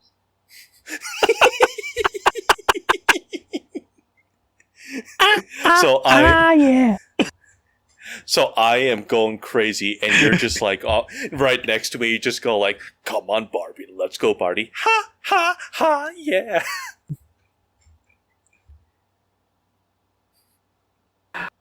Oh, I bought that fucking CD back in the 90s. Unironically, I bought Aquarium. I bought that CD.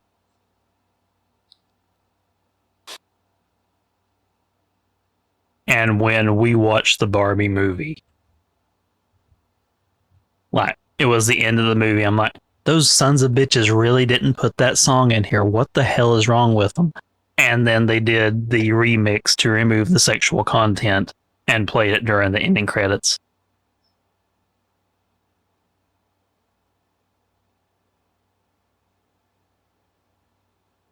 They got sued so hard over that song.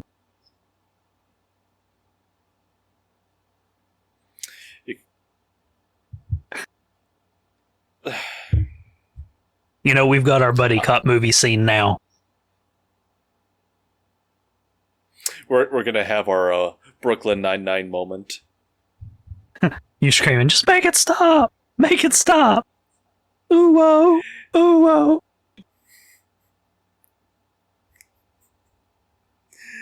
Make me walk, make me talk, do whatever you please. Careful, we don't want to get sued. Oh. Fuck it, worst case scenario, they won't play us in Russia. That's never happened before. Oh no. Whatever are we going to do? Alright, next question. From Adam from last year. How many pool balls can you fit in your mouth?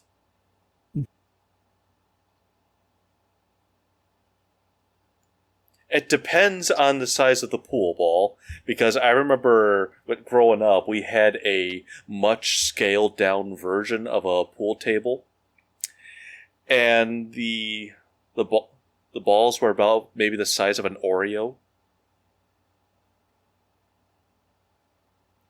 Yeah, you can get a lot of balls in your mouth like that. Indeed. So I might be able 2, definitely. Now, if we're doing like full size, none. But that wouldn't stop me if I'm trying to give it a nice good licking. I could totally, because I got a big ass fucking mouth. Because everybody has always given me shit because I don't turn my head to the side when I'm eating a hot dog. I just keep, Michael Jordan style. I don't know if you remember the ballpark hot dog commercials where he would just and cram it in. Yeah. All right, that's how I've always eat a hot dog. And I pile the toppings super high on it. So I know that I could get one in my mouth. I don't know if I can get it back out again, but I know I could get one in there. But I don't think I could fit more than one because even though I can get the jaw way down low, I don't have a lot of hamster cheek maneuverability here. So probably just the one. But then you immediately have to go to get it surgically removed. Have to detach your jaw to pop it out. Upside, when you get in there, you don't really have to worry about explaining yourself. They just all right. What the hell were you thinking? No. Just flip them off. Well, no. No, you don't have to explain, but at the same time, they are probably going to ask, how many have you had tonight? Shrug. I don't remember. No, they're like, okay, if that's in your mouth, what's up your ass?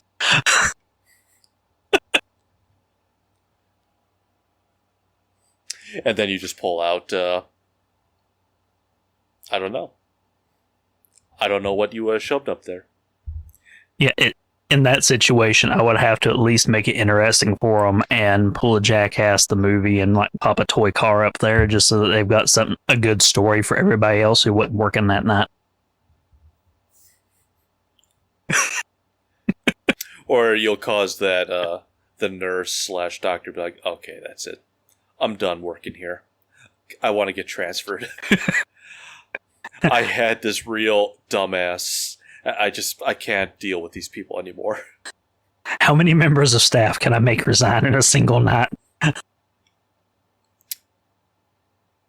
Patreon goal? No. Because I know some of these assholes in our Discord, they would probably pull resources to try and make that shit happen. Yes. Just to get back at me for the shit that I do. Especially Nate, after you screwed him out of last year's backlog. Oh, I think he forgives me. No, I think he'll forever harbor a grudge against you. So, who's in the lead this year? Isn't it Mick at this point? I have no idea. Maybe he'll be the one I piss off this year.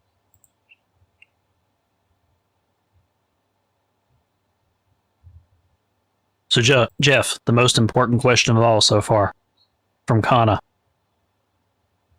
On the donut scale, to measure the length of your gooter, how many can you stack on it?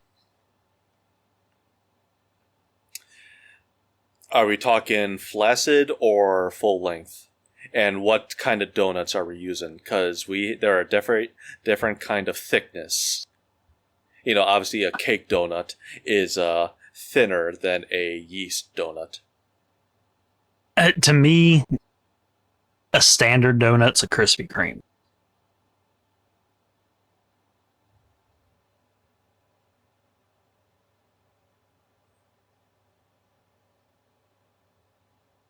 Maybe 3.5, 4. That's what I think. I think I could probably get about 4 on there. It'd be a little weird to stay on because mine bends downward, so it's Hey, me too. Bendy boys. Slightly down, a little to the left. Yes. I think it has to do with being right-handed. more grip strength from the fingers, kind of, unless you go overhand. If I go overhand, then I'm definitely doing it wrong. Or am I doing it right?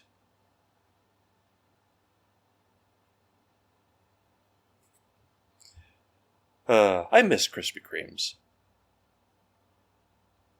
You don't have them around there? We had same thing. We had so many of them, but then they expanded way too quickly, and people stopped going to them, and the places started closing down.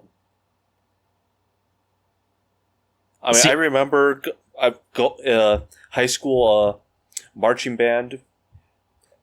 Every time we were getting ready for like a show, we would have like a all-day practice. So it's like, all right, everyone, you get a hour break. I would drive to a nearby Krispy Kreme to grab me a half dozen.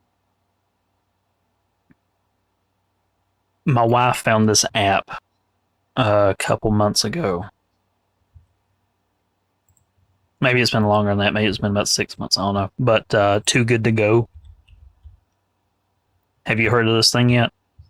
No. Sorry. So basically what it is places that end up with a lot of excess food left over at the end of the night. They will put random grab bags on Too Good to Go to offload excess stuff so that you're getting it like at cost or at a loss, depending on the place. Because that way they're at least recouping some of the cost instead of having to just throw it away and make it nothing. Every time that we're in Winston, which is like an hour away, and they've got like 3 or 4 Krispy Kremes there. We don't have any right here in town with us. Every time we're going to be there late in the evening, because it's always at 8:30 for Krispy Kreme, you can get $5 assorted dozens. And I'll come home with like 3 dozen fucking donuts.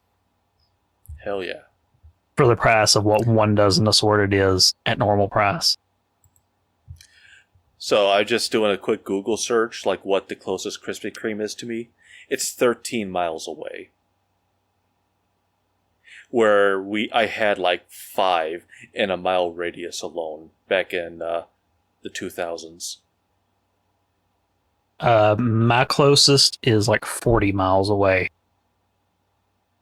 But all of the grocery stores and stuff around here get them shipped in every couple of days. But it's not the same. No. And once you've had a hot and fresh, fuck. A hot and fresh fuck? Hell yeah. Yeah, a hot and fresh, fuck. Which reminds me, my dad used to say, take a flying fuck at a rolling donut. That used to be one of his favorite phrases. But I remember sometime around the time I was 5, it changed into take a flying flip at a rolling donut. Because my mother realized that I was picking up on his bad language habits. And some casual racism for you. He also used to threaten to Jap slap me. Have you ever heard that phrase? No, the first thing that came to mind is, so he's going to slap you while throwing you off a cliff in Okinawa? I just always assumed that he was going to slap me so hard that I squinted forever.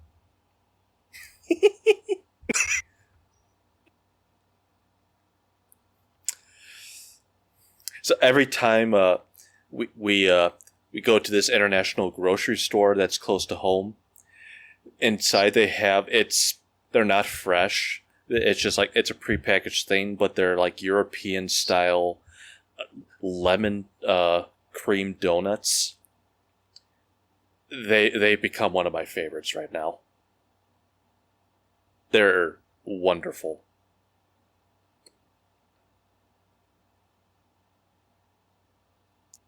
And I have one left that I need to eat.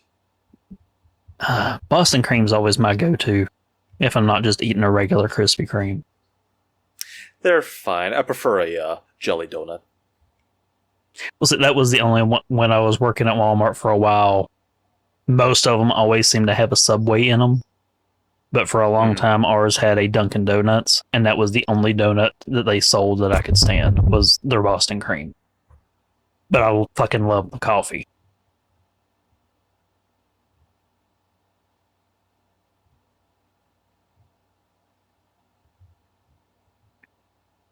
I think I know what our last question was. All right, which one you looking at? The Muppets. Pick a movie, keep one actor, the rest are played by Muppets. I remember we had a blast answering that question. Yeah, that became a running gag for us for a couple of episodes. So that means we have 2, 3, 4. We'll see when we get there, if we get to it. Because you and I are having a relatively early night, because we both have to be up super early next morning. So maybe just finish up December 26th. Yeah. So is that 4 more questions? 3 more. Well, one's a 2-parter. Ah, true. Yeah, that seems like a fair assessment. Speaking of 2-parters, next question is from Dalton. What would be your ideal fantasy world to live in and to play an RPG in? So an ideal fantasy world to live in. So should we limit this to fantasy worlds that exist in media that we've seen or played in or stuff like that? I think movie, TV show, video game. What's your ideal fantasy world? Yeah. And I'm going to assume pre-existing. Yeah.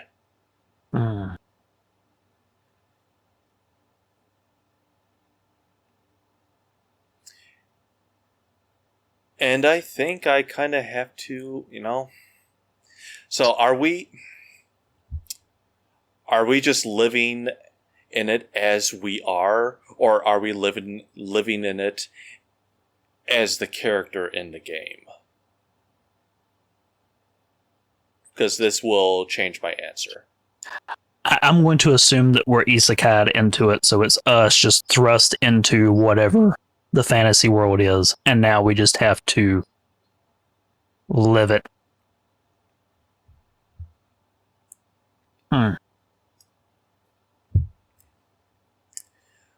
Then I think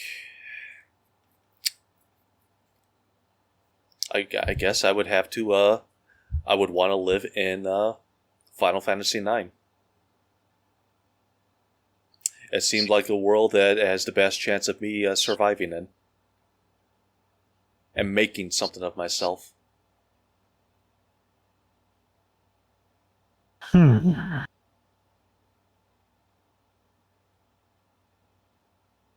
So I'm rolling through my head of all this different shit. And you would pick Diablo.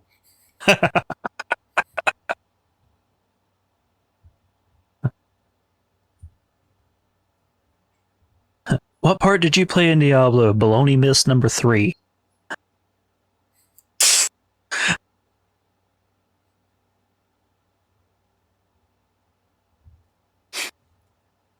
So, I'm going to work under a particular assumption.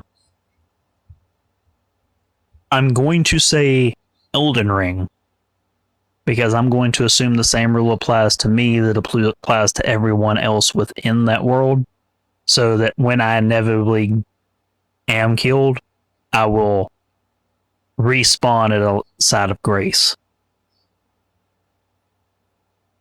So I'm going to bank on getting the infinite lives, but I'm going to assume that I don't get that luxury and try and hide as long as possible. Because there's big swaths of like open country where I don't have to worry about crossing any paths of anybody, and I can just kind of make a little hovel and hopefully be all right unless some adventurer comes through and fucks my world up. And hopefully, when I inevitably am killed, 3 hours later, I'll pop back up at a side of grace. So either I get to be immortal, or I enjoy it while it lasts. Or, option 3, I get good, son. There you go. Now, the second part, to play an RPG in. Still my favorite world to explore is Skyrim. Fantasy-wise, at least.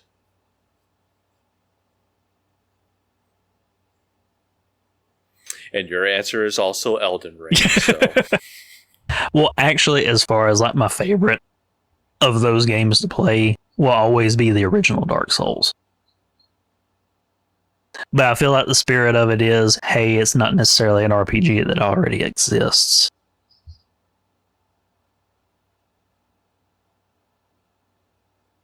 So can you think of like a fantasy world from another media that there's not a game for? I do apologize for my recording. You're going to have 2 loud smacks because I just keep punching my mic. 2 worlds they could make an RPG in.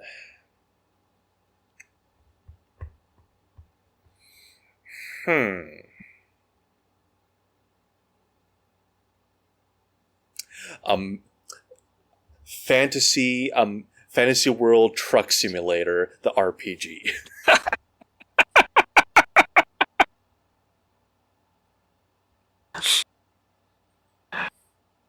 Just riding a wickety ass wagon across Middle Earth. No, it'll be something similar to like Final Fantasy 15. There's highways, there's cars and whatnot. I'm just going to fantasy castles and such. So, bros road trip the game, but instead of just a convertible, you'll have a big rig. Exactly.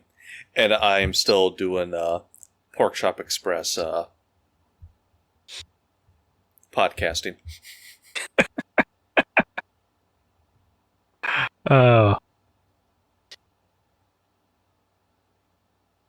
So it's not your typical like high fantasy world.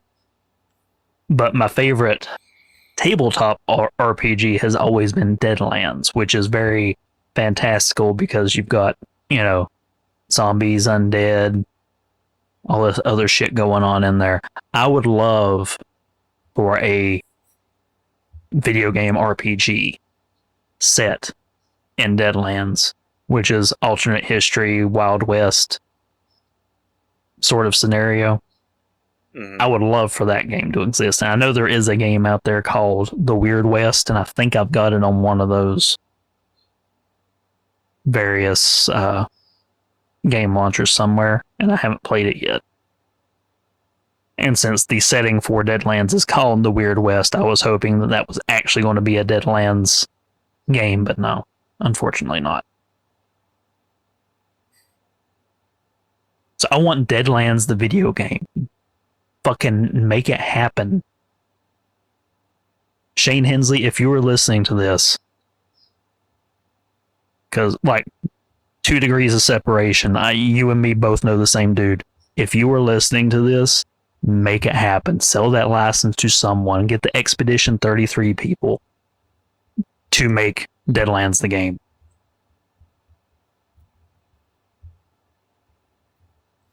Or give it to Ubisoft and they'll just fill it with microtransactions, thus ruining the experience. Oh, fuck off. I'm so glad that they are going so bankrupt that they had to sell half the company to fucking Tencent. Maybe like they will finally start making halfway decent games again. They won't. They can't get worse. Give it time. They'll make something worse than Skull and Bones. Fucking Assassin's Creed Shadows.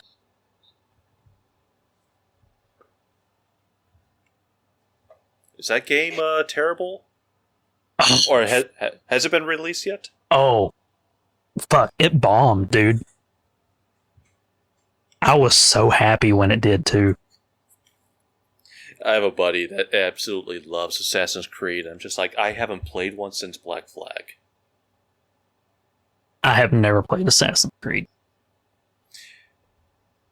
It's for a niche crowd. Yeah, it's niche.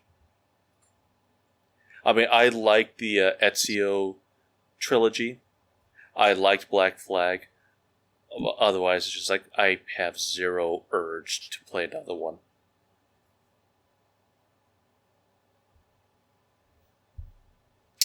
I think... But BioWare, give us Mass Effect. Does BioWare Actually, even still exist? Oh yeah, they still exist. They just finished Dragon Age Veilguard, which apparently also bombed. I was going to say, I thought Veilguard killed them. Did they survive? They're still surviving, and Mass Effect 4/5 is still in the works. Yeah, maybe they'll get a chance to redeem themselves. Maybe. I'm talking about Mass Effect, but, what I really should have said is, come on, Nintendo. Give me fucking Star Fox.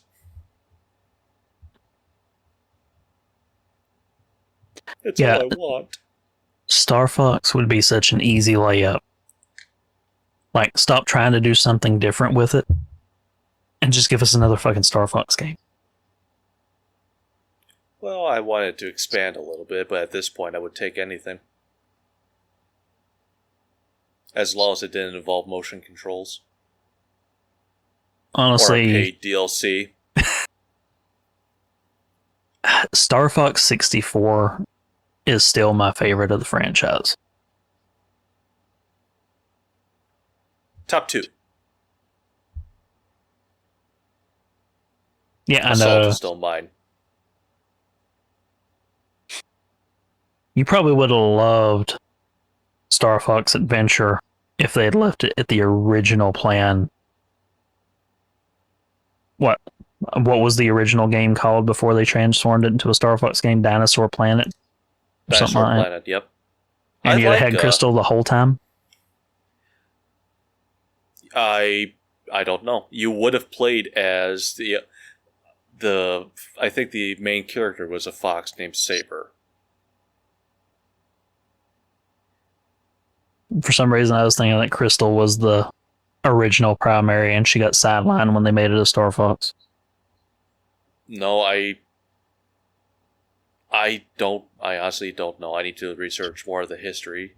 But I think basically everything that we see in Adventure is roughly what we see, or what would have been Dinosaur Planet.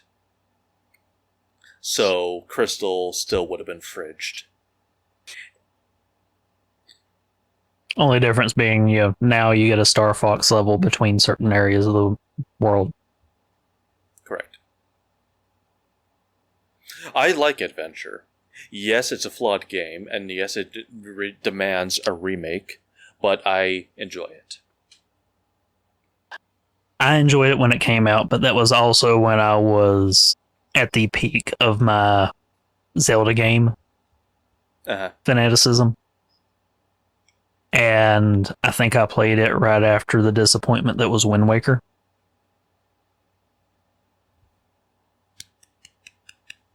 Yeah, I did not like Wind Waker when it came out. It did eventually grow on me, and I was okay with it. And I do think the graphics have aged better for it than Twilight Princess, just because it's heavily stylized. But I don't debate that Twilight Princess probably the better of the two games, gameplay-wise. I think Twilight Princess has aged beautifully. I love the graphic style of that game. There are little details in it that you don't see in modern games. But still haven't rolled credits on Twilight Princess, but it is on my full playlist. Oh, I've rolled credits on that game many times. never rolled credits for Wind Waker, and I have zero desire. Because that game is incomplete garbage. Hot take, I hated Breath of the Wild. I don't like Tears of the Kingdom. Which I bought Breath of the Wild on the Wii U. Because I didn't own a Switch until a couple months ago. I actually really like Breath of the Wild.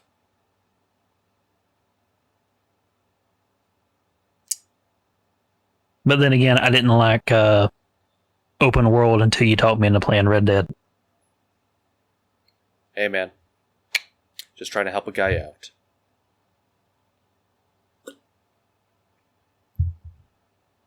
All right, I think we've exhausted that one. I think so. So next, Dalton question. What was the lowest you felt as a single man? And you know what I mean.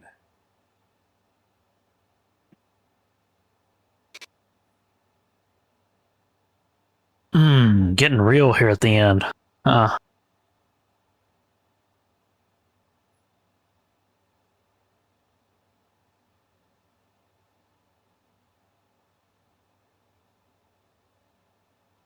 So my sophomore year, probably, there was this one day where I jerked it 18 times in a 24-hour period.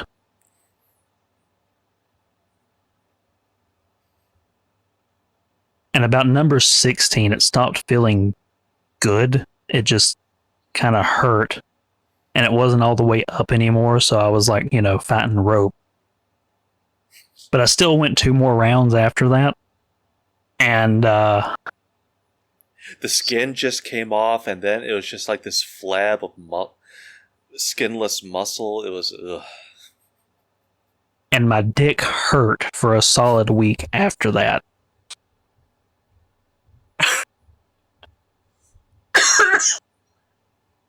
How did it feel peeing? Before or after I quit peeing blood. Actually, that was another thing. It's like, did it get to the point where it's like, what was coming out? Was it just dust?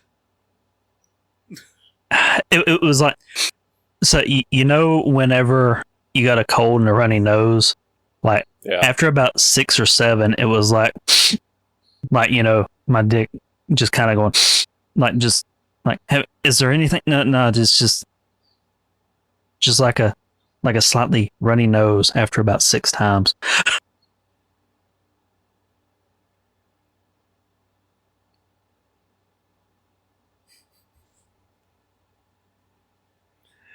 So you're sitting here giggling to yourself, and you're like, is he making shit up right now, or did he really do this? The thing is that I have no reason to believe that you're telling me lies.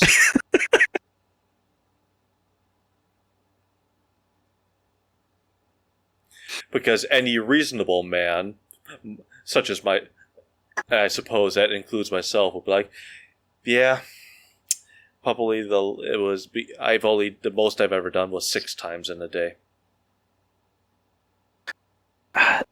The goal was 20, but the goal was once an hour for 24 hours. Number 18 was tool assisted. I will not elaborate.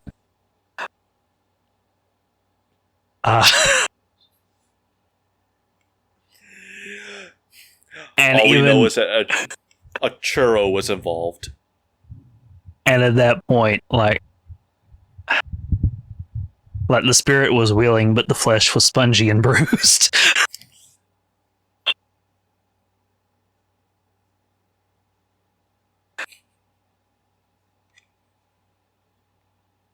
So, yeah, there you go. That was kind of my point. So the last question for the episode was actually written by you. So Jeff, E-girls or I-ladies? A lady's nuts on your chin.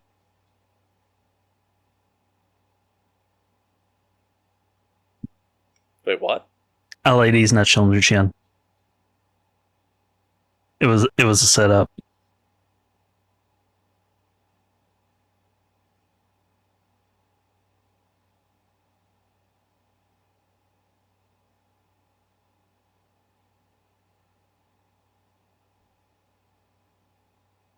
I'm just staring at you out of confusion.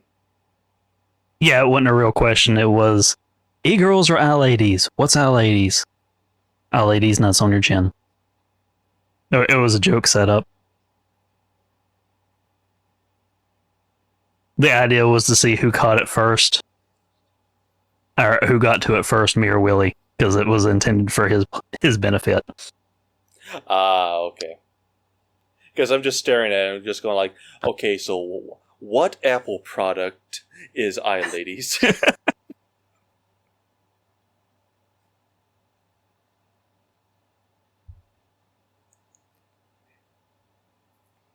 It is the sex robot that Apple's been developing for the past 20 years. Does sound like the Mac version of an e-girl, though. Yes, it does. So on that, after this great episode, and I just ended it on such a flaccid ending, on that flaccid ending, 18 times flaccid ending. Tool assisted. Tool assisted, bloody. Gasp for breath. If you want to know if Dane is telling the truth, tune in next time. Where we'll have special guests and ask them how many times they masturbated in one day at the record.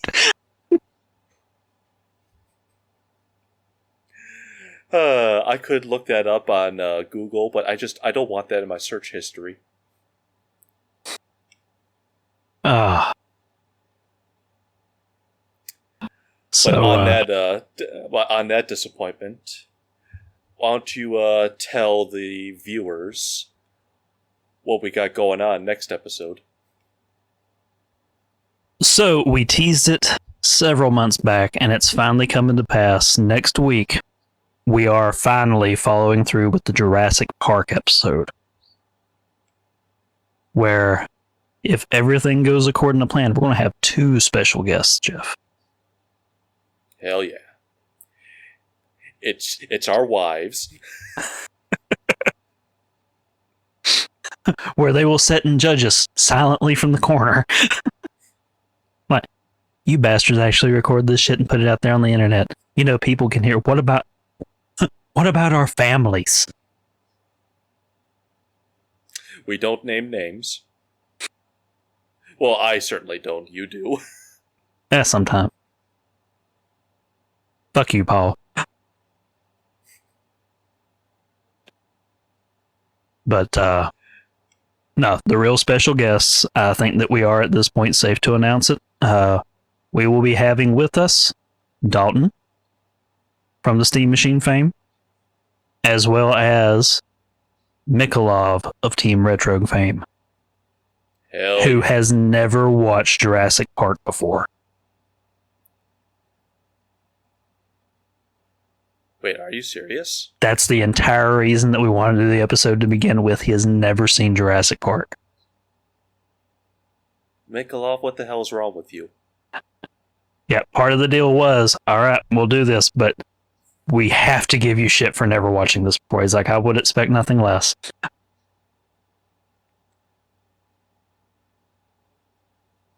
I mean, I'm not surprised. There's a podcast I listened to a few years ago. One of the co-hosts was like, yeah, I've never seen Jaws. It's like, how the hell have you never seen Jaws? The first time I ever watched Jaws, it was right after we had got... It was one of those old school satellite dishes that, like, the big ass, like, 15-foot diameter ones that has to move to change. The one that's the size of the orca. And the first time I watched Jaws, that they had just implemented this new system where it would actually tell you at the bottom of the screen when you change to it, and using the little closed caption system, it would pop up like the name of the channel, name of the movie, and then sometimes you get a couple of other little details, like maybe a couple of cast members. Yeah. And the first time I watched Jaws, when I changed it to the channel, it popped up and they had a typo and it said Jews. So that is my first thought, is that the shark from Jaws is circumcised. Well, no, the first thing that came to mind was the fact that, well, Spielberg is Jewish, isn't he? You know, I never actually thought about that part. Hold on just Maybe it wasn't a typo. Maybe someone was being anti-Semitic.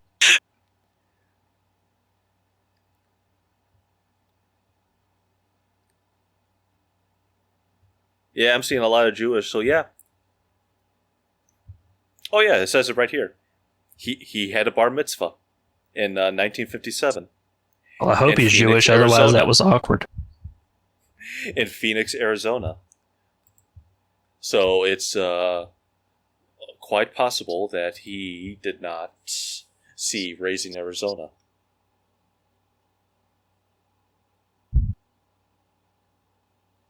In which case, we need to get in contact with Mr. Spielberg and be like, hey, have you seen this Nicolas Cage classic? And Look, then he'll just be like, who the fuck are you guys? Don't call me here again. I think that would be the nicest reaction we got.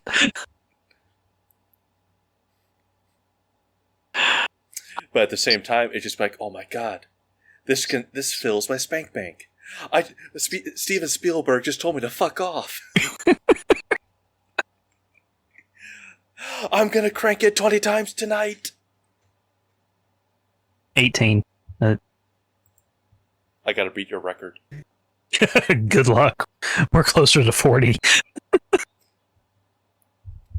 I think I'd be doing good if I actually managed to pull off 2 in a day. Yeah, same here.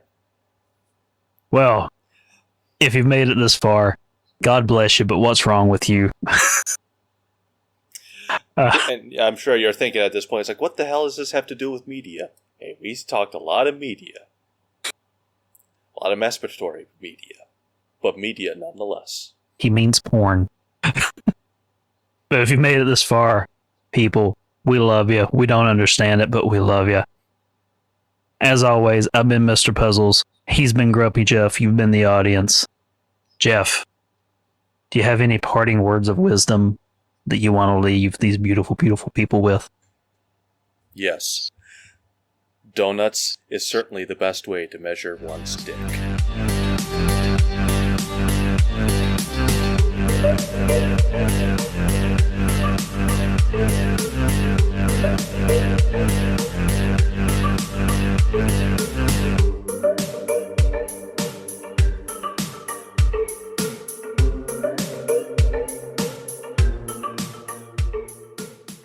Our theme song is Moonpath by Nile The Nightmare. You can find a link to that track as well as his full discography in the show notes or by visiting nilethenightmare.bandcamp.com.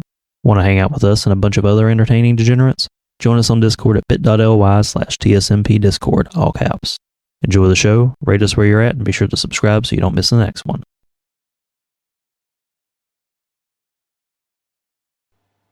The tool was a hand massager.